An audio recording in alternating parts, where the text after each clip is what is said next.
tal? Bienvenidos una vez más a Escrito está. Agradecemos la amabilidad de su atención y esperamos que el tema de hoy sea edificante para usted y su familia. Escrito está en los libros de la Biblia la promesa de la venida de un Mesías. Mesías del hebreo Mashá, que significa salvador o liberador. Desde Génesis hasta Apocalipsis se profetiza de su nacimiento, su muerte y también su resurrección.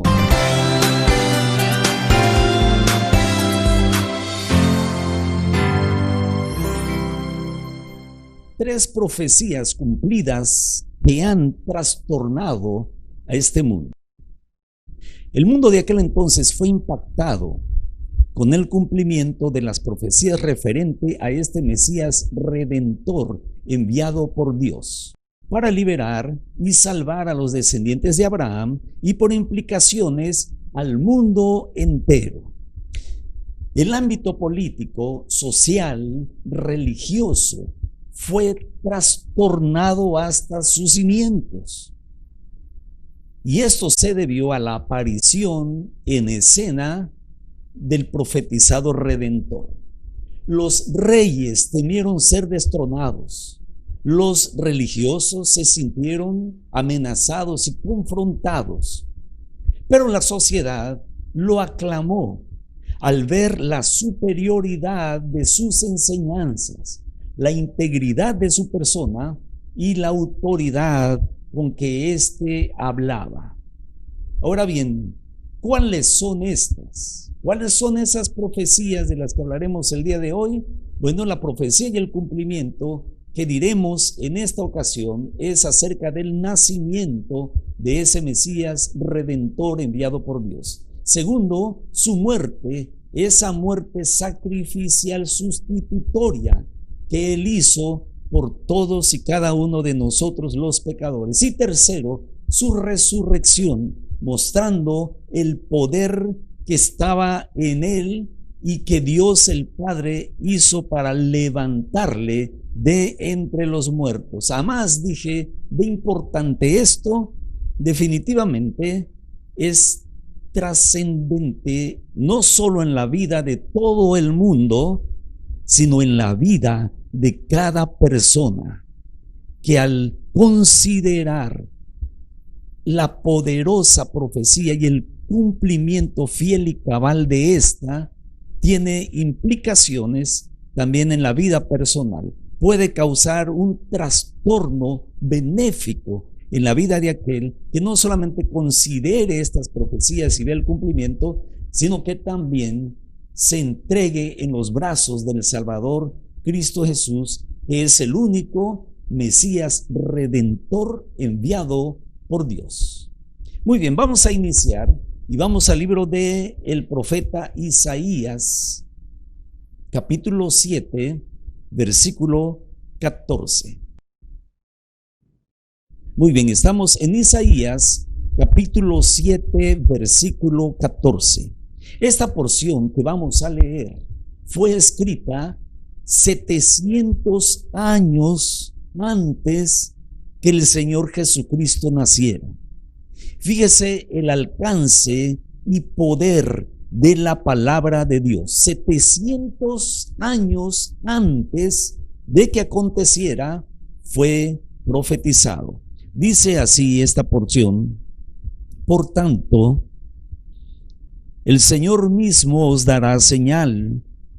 He aquí que la Virgen concebirá y dará a luz un hijo y llamará su nombre Emmanuel. Cosas extraordinarias que son señaladas en esta profecía. La primera de ellas es que ciertamente habría una señal. El pueblo de Israel, a través de las Escrituras, esperaría la venida del Mesías prometido por Dios. Y una señal, porque dice aquí el Señor mismo os dará señal, y la señal era que la Virgen concebirá de una manera sobrenatural, extraordinaria, que ocurrió una sola vez en ese entonces y hasta ahora no ha vuelto a ocurrir, y está hablando de que concebiría una virgen. Humanamente o fisiológicamente esto es imposible. Es imposible para nosotros los mortales porque no alcanzamos a dimensionar todo el plan de Dios y no alcanzamos de comprender o de medir el enorme poder de Dios. Pero dice aquí que la Virgen concebiría, es decir, estaría encinta sin haber sido tocada por hombre alguno y conservando su virginidad. Dice aquí que la Virgen concebirá, pero también dice, y dará a luz un hijo. Estas cosas serían una señal inequívoca. No podrían ellos confundirse, no podrían ellos equivocarse cuando vieran que esto se había cumplido y si una virgen concebía y daba a luz un hijo, definitivamente ellos tendrían que llegar a la conclusión de que ese que nació de una virgen, niño, este sería el Redentor enviado por Dios para salvar a la humanidad. Y dice, y dará a luz un hijo, y en el nombre mismo llevaría él otra prueba. Y dice así, y llamará su nombre Emmanuel, que traducido es Dios con nosotros. Y esto lo escribió Isaías el profeta 700 años antes de que aconteciera. Ahora acompáñenme aquí mismo en el libro de Isaías, capítulo 9 y versículo 6. Escrito está: porque un niño nos es nacido, hijo nos es dado, y el principado sobre su hombro, y se llamará admirable, consejero, Dios fuerte, Padre eterno, príncipe de paz.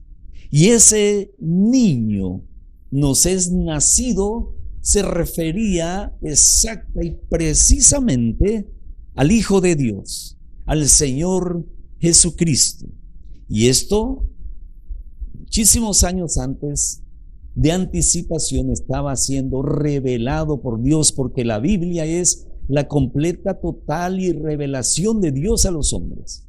Faltaba todavía muchísimo tiempo, pero Dios quiso correr la cortina para que su pueblo supiera específicamente de quién se trataba y cómo ellos se darían cuenta de que Él, ese pequeño, ese niño, sería el Mesías Redentor enviado por Dios. Ahora vayamos a Mateo capítulo 1 y versículo 18. Estamos hablando de la profecía y su cumplimiento. Qué hermoso es revisar esto, verdaderamente es impactante. ¿Cómo puede ser posible que con tantísimos años de anticipación pueda ser escrito esto? Y no solamente que fuera escrito, sino que tuviera su total y cabal cumplimiento. Cumplimiento que vemos aquí, Mateo 1, versículo 18. Y fíjense cómo empieza a decir: el nacimiento de Jesucristo fue así. Estando desposada María su madre con José, antes que se juntasen, se halló que había concebido del Espíritu Santo. Por ello dice la Escritura que nunca la profecía fue traída por voluntad humana, sino que los santos hombres de Dios hablaron siendo inspirados por el Espíritu Santo. Versículo 19 dice: José, su marido, como era justo y no quería infamarla, quiso dejarla secretamente. Él estaba en todo su derecho de hacerlo porque estaban desposados. Y esto ya era el paso previo ya a juntarse en el matrimonio. Juntarse no solamente en alma y espíritu, sino también en cuerpo, que sus cuerpos se juntaran. Pero antes de eso, en ese tiempo estaban, previo a ese acontecimiento, cuando ella resulta que estaba encinta. Y dice así la palabra de Dios: quiso dejarla secretamente. Versículo 20. Y pensando él en esto, he aquí un ángel del Señor le apareció en sueños y le dijo: José, hijo de David, no temas recibir a María tu mujer, porque lo que en ella es engendrado del Espíritu Santo es. Dije que él tenía ese derecho de renunciar a ella, de no recibirla, pero dice aquí: no temas recibir a María tu mujer, porque lo que en ella es engendrado del Espíritu Santo es. Y dará a luz un hijo y llamará su nombre Jesús, porque él salvará al pueblo de sus pecados. Y esto aconteció para que se cumpliese lo dicho por el profeta, lo dicho por medio del profeta, cuando dijo: he aquí, una virgen concebirá y dará a luz un hijo, y llamarás su nombre Emmanuel, que traducido es Dios con nosotros. Con ningún otro personaje histórico y que ha sido a través de la historia dentro de la humanidad un líder religioso, jamás de ninguno de ellos ni se profetizó, ni hubo el cabal cumplimiento como lo estamos viendo aquí. ¡Qué maravilla! Verdaderamente tenemos entonces en nuestras manos la palabra profética más segura. Por ello dice también la Escritura misma: debemos de prestar atención a ella como a una antorcha que alumbra en lugar oscuro hasta que el día esclarezca y el lucero de la mañana salga en vuestros corazones. ¡Qué bendición tan grande!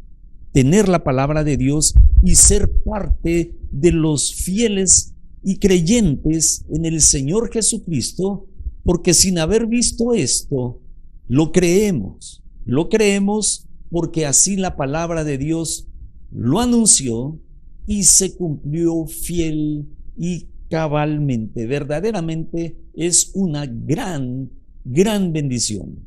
Vayamos ahora a San Juan capítulo 1, versículo 1 y versículo 14. Confirmado es por estos pasajes el cumplimiento de la profecía.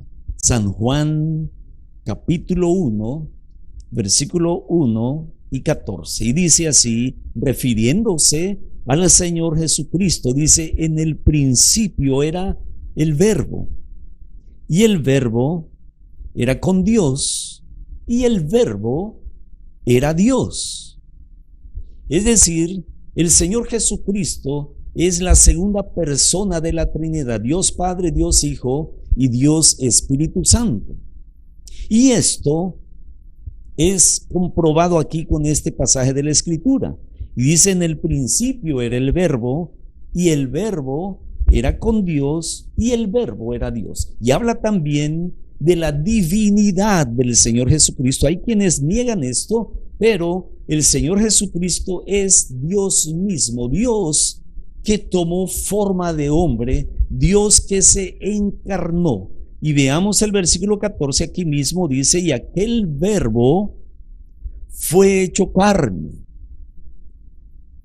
y habitó entre nosotros, y vimos su gloria, gloria como del unigénito del Padre, lleno de gracia y de verdad. Aquel verbo, el Señor Jesucristo, Dios mismo, se hizo carne y habitó entre nosotros. Aquí está hablando del nacimiento del Señor Jesucristo. Ahora bien, un poquito más allá del nacimiento, el Señor Jesucristo vivió una vida perfecta, una vida santa, sin mancha, pecados ni errores.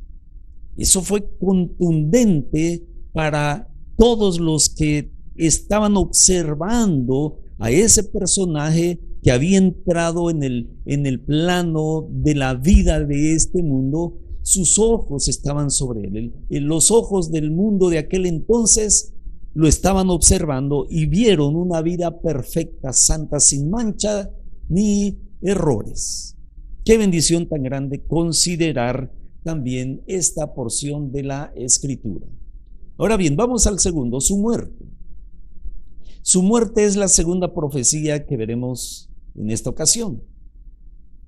Ciertamente, fíjense, se le llama, o acertadamente se le llama a Isaías, o al libro, y el libro que éste escribió, el Evangelio según Isaías. Habla del nacimiento, de la muerte y la sepultura del Señor Jesucristo en profecía, como dijimos, 700 años antes. Vamos a Isaías 53, por favor. Yo he mencionado esta porción de la Escritura.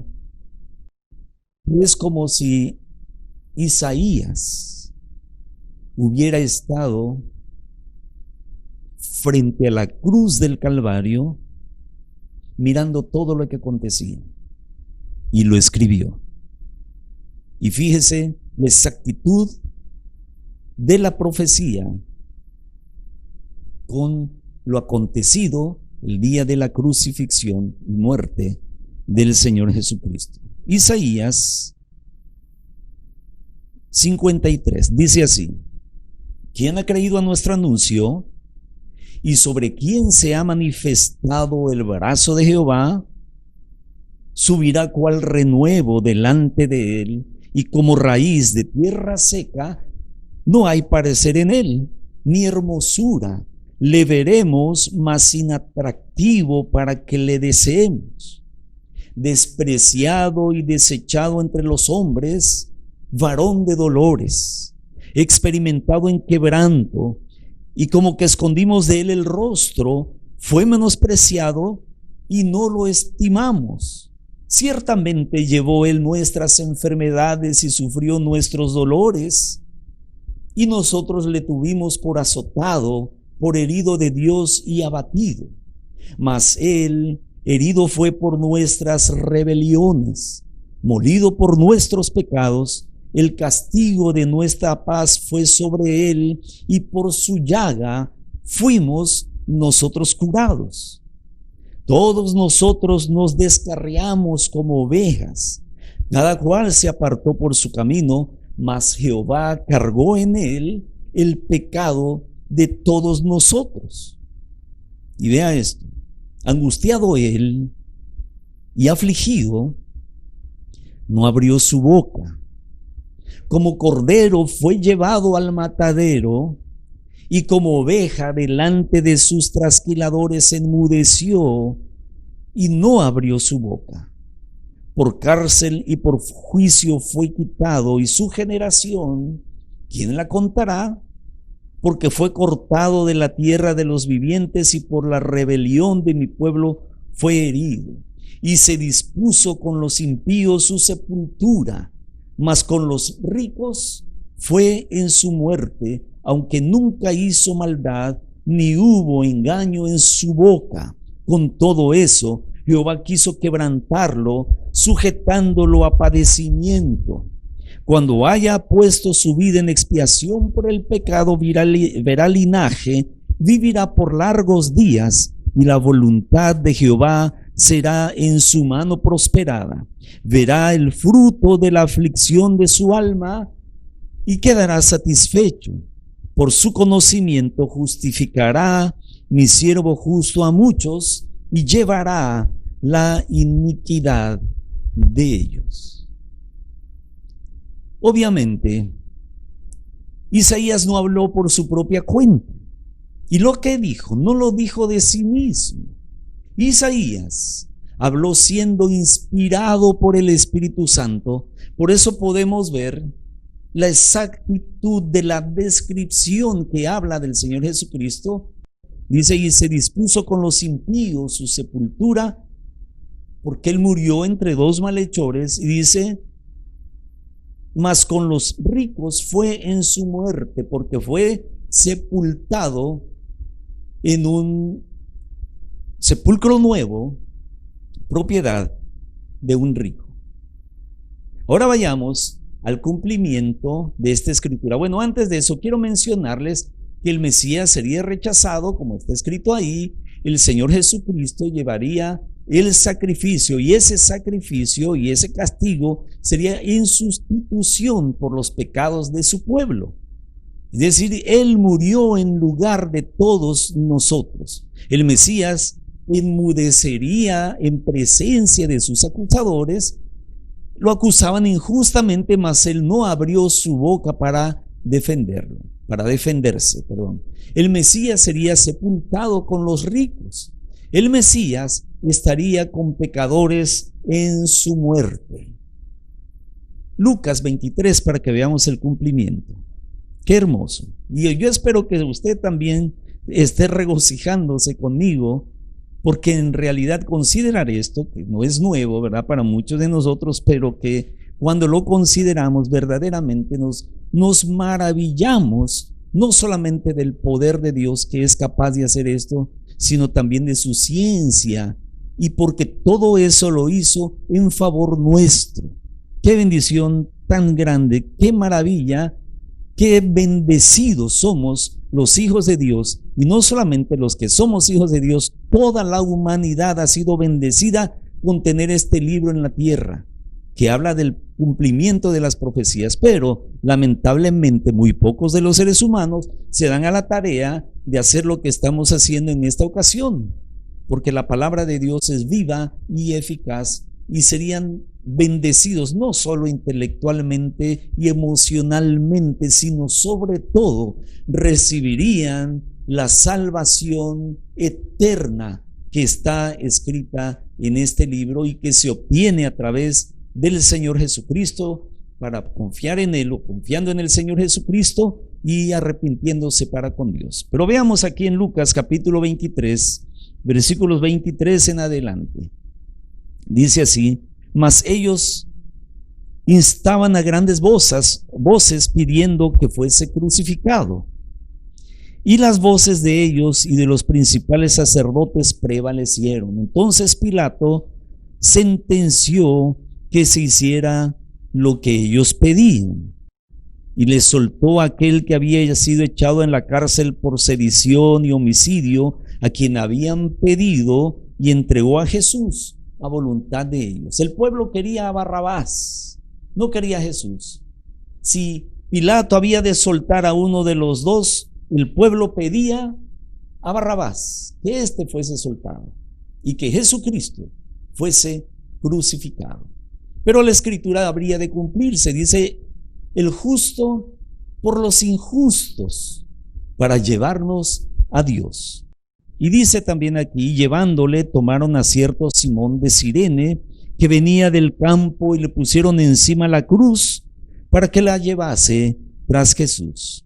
Y le seguirían gran multitud del pueblo, y mujeres y de mujeres que lloraban y hacían lamentación por él. Pero Jesús, vuelto a ellas, les dijo: hijas de Jerusalén, no lloréis por mí, sino llorad por vosotras mismas y por vuestros hijos.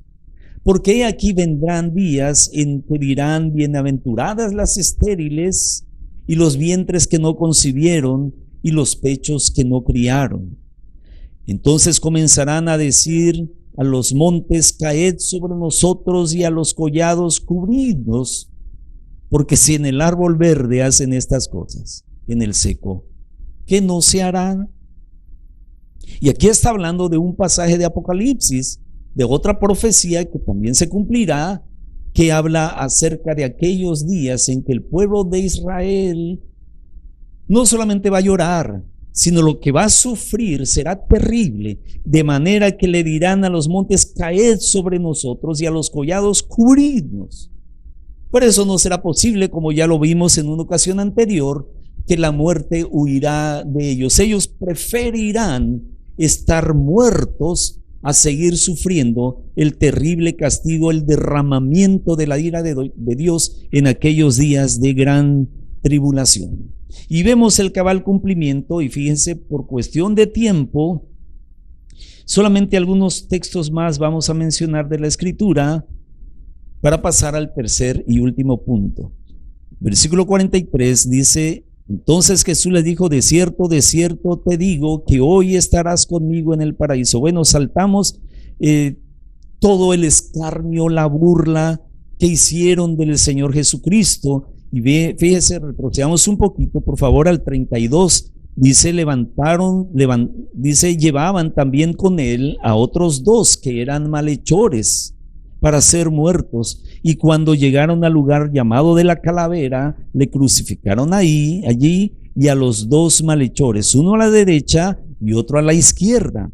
Y Jesús decía, Padre, perdónalos, porque no saben lo que hacen. Y repartieron entre sí sus vestidos, echando suertes. Esto estaba profetizado exactamente así en el libro de los Salmos, en el 22:18. Y el pueblo estaba mirando, y aún los gobernantes se burlaban de él, diciendo, a otro salvó, sálvese a sí mismo, si este es el Cristo, el escogido de Dios. Los soldados también le escarnecían, acercándose y presentándole vinagre y diciendo, si tú eres el rey de los judíos, sálvate a ti mismo. Había también sobre él un título escrito con grandes letras griegas, latinas y hebreas: este es el rey de los judíos. Entonces todo esto fue profetizado. Y tan solo el día, en las 24 horas del día de la muerte, crucifixión y muerte del Señor Jesucristo, se cumplieron más de 40 profecías, que traerlas aquí y verlas una por una. Mencioné a esta, puede usted ver el Salmo 22 y buscar todas las profecías que hablan precisamente de la muerte y la sepultura del Señor Jesucristo. Pero vayamos, por cuestión de tiempo, al tercer punto. El tercer punto es la resurrección. La profecía contundente revelada por David, el rey de Israel, se precisa en el Salmo 16:10, que además fue escrita 1000 años antes del nacimiento del Señor Jesús, de su sacrificio, su muerte, pero también de su resurrección. Salmo 16:10, por favor. Salmo 16:10 dice de esta manera: escrito está, porque no dejarás mi alma en el Seol, ni permitirás que tu santo vea corrupción. Ahí está hablando de la resurrección del Señor Jesucristo. No quedaría en el sepulcro. Aquellas mujeres llegaron al sepulcro para embalsamar el cuerpo del Señor Jesucristo, pero no estaba aquí. Y aquellos ángeles le dicen, o les preguntan, ¿por qué buscáis entre los muertos al que vive? El cumplimiento fiel y cabal de la profecía se llevó a cabo ante los ojos de todo el mundo de aquel entonces. La resurrección del Señor Jesucristo está escrita también en el Salmo 22, que ya vimos, del 19 al 21. Dice que el sufriente Salvador ora para ser liberado de la boca del león, una metáfora alusiva a Satanás. Esta agónica oración prosigue en los versículos 22 al 24 por un himno de alabanza, en la que el Mesías da muchas gracias a Dios, porque su oración ha sido escuchada y por haberlo liberado. La resurrección del Señor Jesucristo, quien es el Mesías enviado por Dios, está claramente contemplada al final de la oración en el versículo 21 y el inicio del versículo 22. Y usted en casita puede seguir esta porción de la Escritura donde se complementa no solo la muerte, sino la resurrección del Señor Jesucristo. El cumplimiento, vamos para abreviar tiempo, 24:1 del Evangelio según San Lucas. Escrito está: el primer día de la semana, muy de mañana, vinieron al sepulcro trayendo las especies aromáticas que habían preparado y algunas otras mujeres con ellas. Y hallaron removida la piedra del sepulcro. Y entrando, no hallaron el cuerpo del Señor Jesús. Aconteció que estando ellas perplejas por esto, y aquí se pararon junto a ellas dos varones con vestiduras resplandecientes, y como tuvieron temor y bajaron el rostro a tierra, les dijeron: ¿por qué buscáis entre los muertos al que vive? No está aquí, sino que ha resucitado. Acordaos de lo que os habló cuando aún estaba en Galilea, diciendo: es necesario que el Hijo del Hombre sea entregado en manos de hombres pecadores y que sea crucificado y resucite al tercer día. ¡Qué bendición! El Señor Jesucristo murió por nosotros. Dios mismo se encarnó. Él abandonó su lugar privilegiado en las mansiones eternas con el Dios el Padre y Dios el Espíritu Santo. El Señor Jesucristo se despojó a sí mismo. Dice que no consideró el ser igual a Dios como cosa que aferrarse, sino que se despojó a sí mismo, haciéndose obediente hasta la muerte y muerte de cruz. Él llegó a este mundo, encarnó, vivió una vida santa, una vida perfecta, tuvo que ir a la cruz del Calvario, porque sin derramamiento de sangre no hay perdón de pecados. Y todo esto lo hizo por nosotros, porque el fin de esto es ese precisamente. Ver que si Él dejó su gloria y se encarnó y vino a este mundo como todo hombre, si Él vivió una vida santa y tuvo que estar entre nosotros los pecadores, siendo Él 3 veces santo, y luego ir a la cruz, pagando el precio de nuestra salvación, injustamente hablando como hombres, pero era la justicia de Dios la que fue satisfecha de esa manera. Ahora bien, pero no solamente murió el justo por los injustos, sino que lo hizo para llevarnos a Dios, resucitó de entre los muertos, de esa manera demostrando a toda la humanidad el poder de Dios que le levantó de entre los muertos. Y todo esto lo hizo por ti, lo hizo por mí. Y como dice el himnólogo, ¿y qué hemos hecho nosotros por Él? Te voy a decir 2 cosas que tú puedes hacer para beneficiarte con todos estos eventos que fueron proféticos y que han sido cumplidos. 2 cosas. La primera de ellas es el arrepentimiento para con Dios. Has de reconocer que eres pecador. La Biblia dice: todos hemos pecado. No hay justo ni aun uno, no hay quien haga lo bueno, no hay quien busque a Dios. Pero tú puedes proceder al arrepentimiento. Y dice el Señor Jesucristo: el que a mí viene, no le echo fuera. Si tú vas a Él sinceramente arrepentido, Él no te va a desechar. Procede al arrepentimiento para con Dios y confía. Cree en el Señor Jesucristo, que es la segunda cosa. Cree en el Señor Jesucristo. Fuera de Él no hay salvación, porque Él es quien murió en la cruz del Calvario y derramó su preciosa sangre. No murió nadie más, ni religión alguna, ni hechos que pudiéramos hacer. Murió el Señor Jesucristo y Él es el único que puede salvarte. Ve a Dios arrepentido y confía en Cristo y serás salvo. Padre Celestial, gracias te damos por haber considerado esta porción de tu palabra. Esta es poderosa, viva y eficaz. Y sin duda alguna hará lo necesario en todo aquel que la ha escuchado. En tus manos, pues, Padre, confiadamente nos depositamos sabiendo que tu obra es perfecta. Te agradecemos y pedimos todo en el nombre de nuestro Señor y Salvador, Cristo Jesús. Amén.